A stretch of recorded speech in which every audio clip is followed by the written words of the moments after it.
Hi guys, welcome to our abdomen gross anatomy lecture.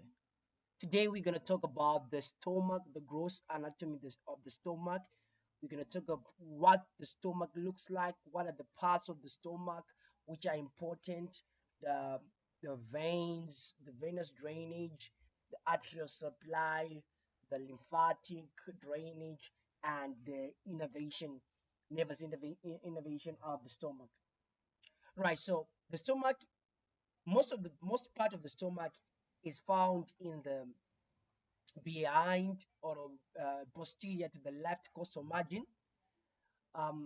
It's gonna be found in the regions.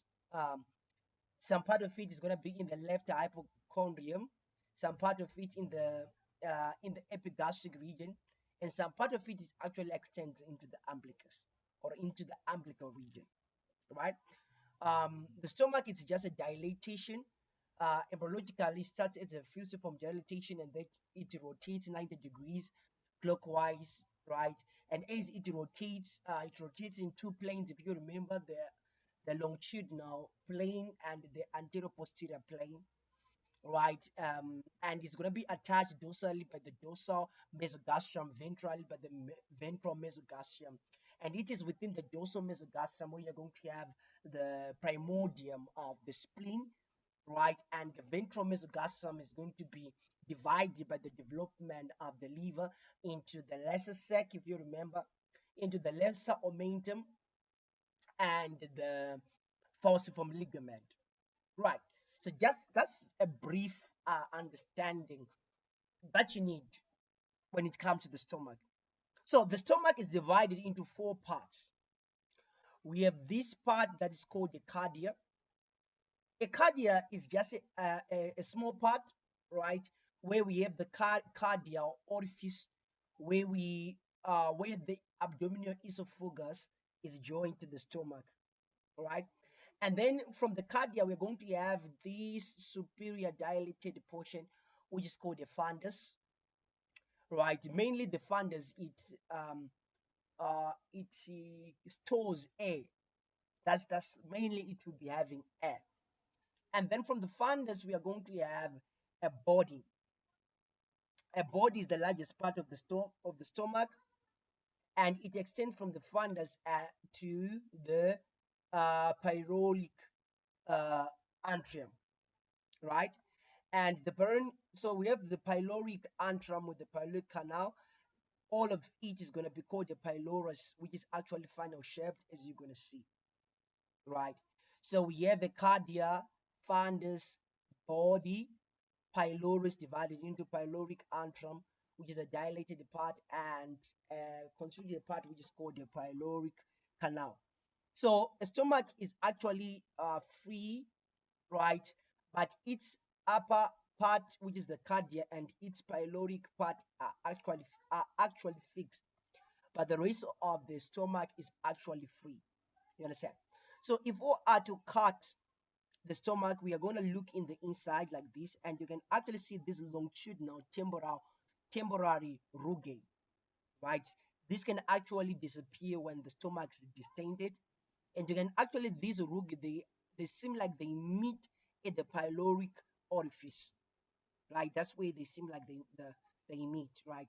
If you remember from histology, we say that the stomach here actually has three layers in the muscularis externa. Moving from internal to external, it is going to have an internal oblique layer, right, a mid-circular layer, and an external or longitudinal layer. Those are the layers that make the stomach, and its epithelium is gonna be simple. It's gonna be simple columnar epithelia, which is gonna be filled with the gastric pits if you're gonna look at it histologically. Today we are more concerned with the gross anatomy. So as you can actually see, the stomach is a right border and the left border. So the right border is going to be made by what we call the lesser curvature, which is actually concave, right?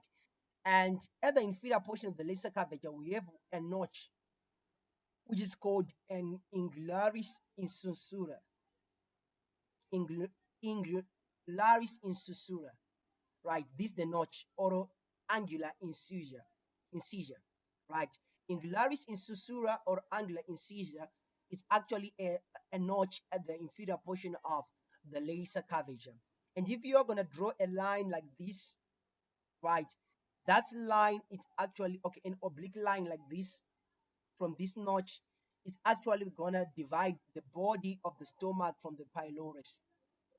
You understand?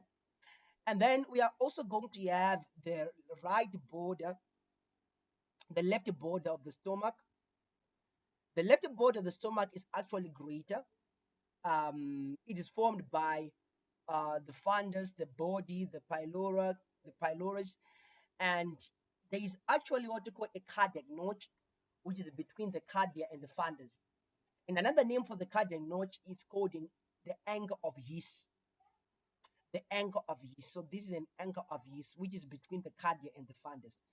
So the greater curvature of the stomach, uh, as you're gonna see, a portion of it is gonna be attached to your gastrophrenic ligament. So a portion of the stomach is gonna be attached to the diaphragm. Remember, you have a diaphragm above here. So you're going to have what you call a gastrophrenic um, ligament. Let me look for a diagram after this that I can show you. And then you're going to have a portion of it attached to the spleen, a ligament that attaches to the spleen, that is called a gastrosplenic ligament, right here. And then you're going to have your greater omentum.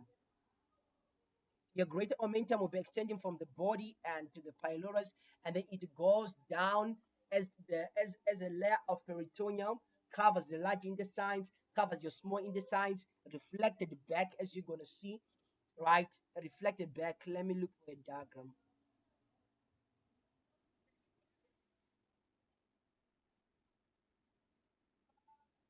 Right, and reflected backward like this.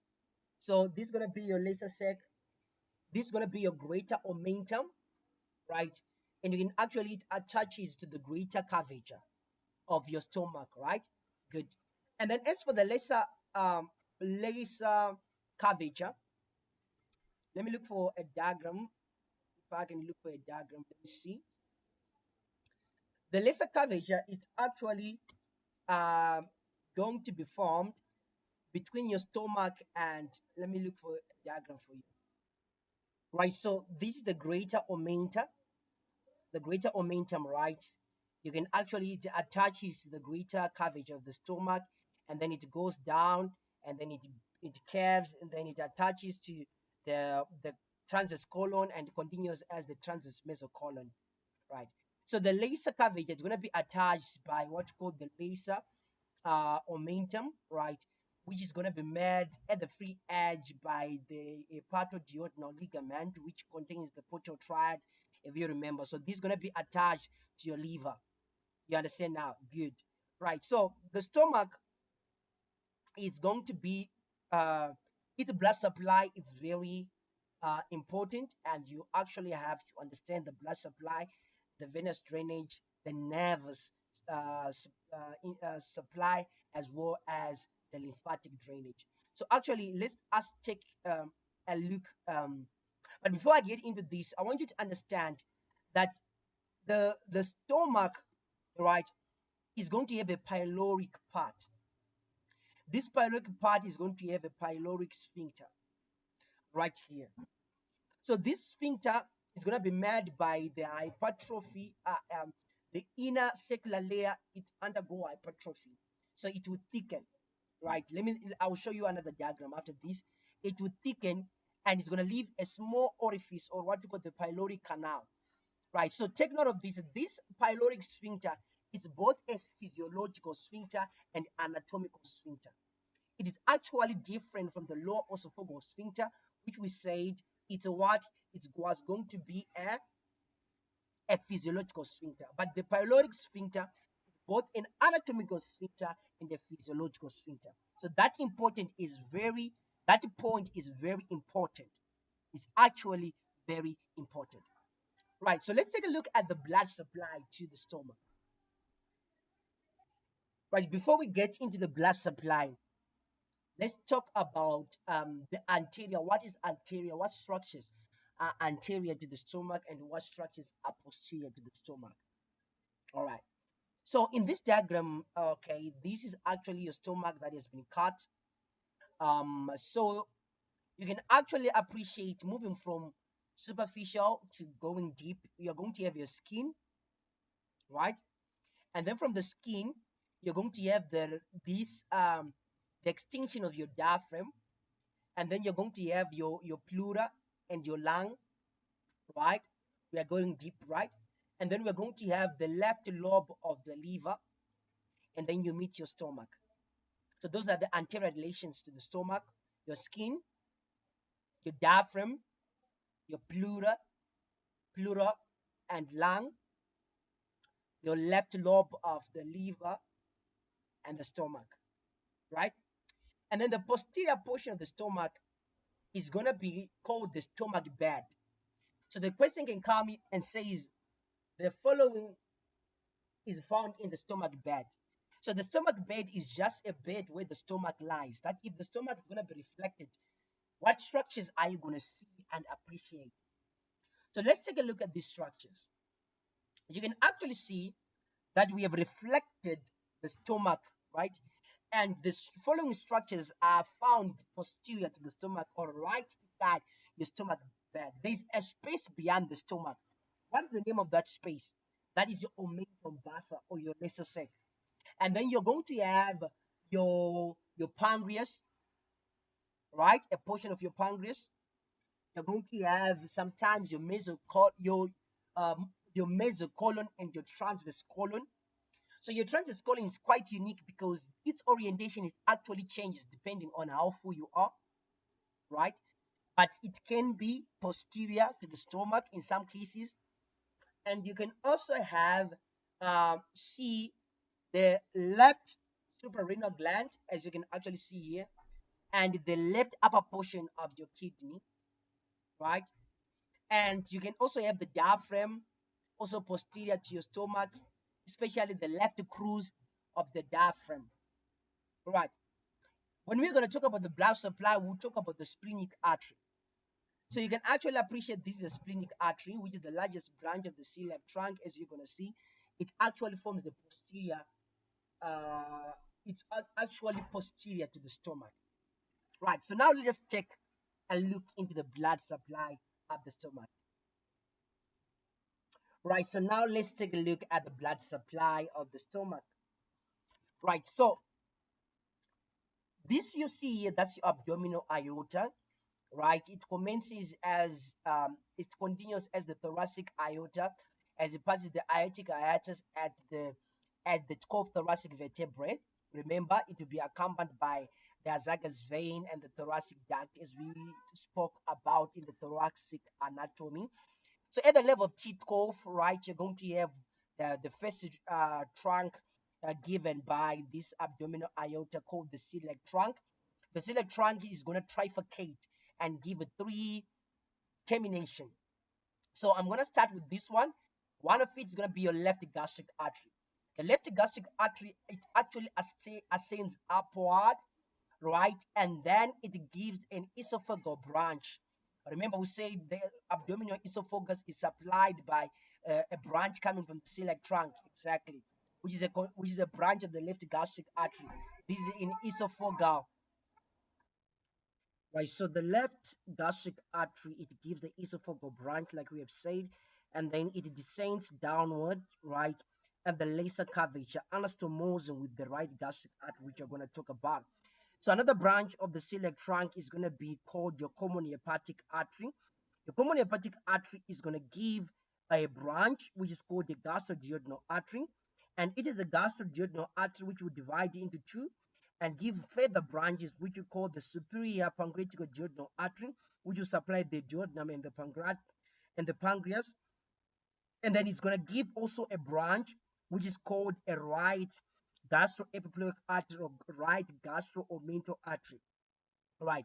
And and then it's also going to give a branch which is called the right gastric artery. right? So the right gastric artery will actually anastomose with the left gastric artery via the lesser curvature, and then it continues as the hepatic proper, which will be within the hepatoduodenal ligament, supplying the liver, right? And then the last branch is going to be called your splenic artery. It is a highly tortuous artery which is posterior to the stomach and is the biggest branch of the celiac trunk. What it does, it will be moving superior to the pancreas, and then it goes towards the hilum of the spleen, right? And when it is in the hilum of the spleen, it's going to send 6 or 5 gastric arteries, which will also supply the fundus of the stomach, and give a branch which is called the left gastroomental artery, which will anastomose with the right gastroomental artery at the greater curvature, right? So that is the arterial supply of the stomach. Let's take a look at the venous supply, venous drainage. Right, so this diagram shows the venous drainage, right? So venous drainage is quite easy because it mirrors the arteries. So you're going to have your right and left gastric veins draining directly into your portal vein right here. And you're going to have your splenic, just those short gastric veins, and the left the gastroepiploic vein, they will actually drain into your splenic vein. And the splenic vein is a very important vein because it will join with the inferior mesenteric vein, and then it will also right here, this is the inferior mesenteric vein, this is the splenic vein, and it will join the with the superior mesenteric vein and form the portal vein behind the neck of the pancreas, as we're going to see. And then we have the right gastroepiploic vein draining directly into the superior mesenteric vein. Right, so let us take a look at the lymph drainage. Right, so lymphatic drainage, it's actually simple if you understand that the stomach is a foregut derivative, so therefore it receives blood supply from the celiac trunk, which also means that all the lymph of the stomach will end up in the lymphatic, in the celiac lymph nodes, right? And these celiac lymph nodes, they will later join and drain into the intestinal trunk, and then from the intestinal trunk, they'll drain into the cystina chyli, and from the cystina chyli, they'll drain into the famous thoracic duct. So basically, that is your lymphatic drainage, nothing much here. Now, let us talk about the autonomic innervation of the stomach. So you're going to have remember from the abdominal esophagus, you have your left vagus nerve, which you say that it takes a portion of the right vagus nerve to form what's called the vagal trunk, the anterior vagal trunk, and then the posterior vagal trunk is going to mainly formed by the right vagus nerve with some contribution of the left vagus nerve, right? So let's take a look at the anterior vagal trunk. So the anterior vagal trunk, it actually descends right and supplies the anterior portion of the stomach, and then it's going to give a branch which is called an hepatic branch, which will go to the liver, and the pyloric branch, which will supply your pylorus here, right? And take note of this. This is actually parasympathetic innervation. And then your posterior vagal trunk is going to go posterior to the stomach, and then it's going to give a branch which is called a celiac branch, which is very important because we are going to have the celiac plexus right here, and which is mainly sympathetic, right? So this celiac branch will supply the parasympathetic innervation to the celiac plexus. Take note, the posterior vagal trunk innervation will innervate the celiac plexus as well as the superior mesenteric plexus. So it's going to innervate up to the splenic hepatic flexure, right? While the anterior does not extend to the splenic hepatic flexure, right? So this is the nervous, the innervation of the stomach. So we managed to talk of the arteries, the veins, as well as the lymphatics, and now we spoke of the nerves. So that is everything about the stomach. Thank you so much. See you next time. Take care.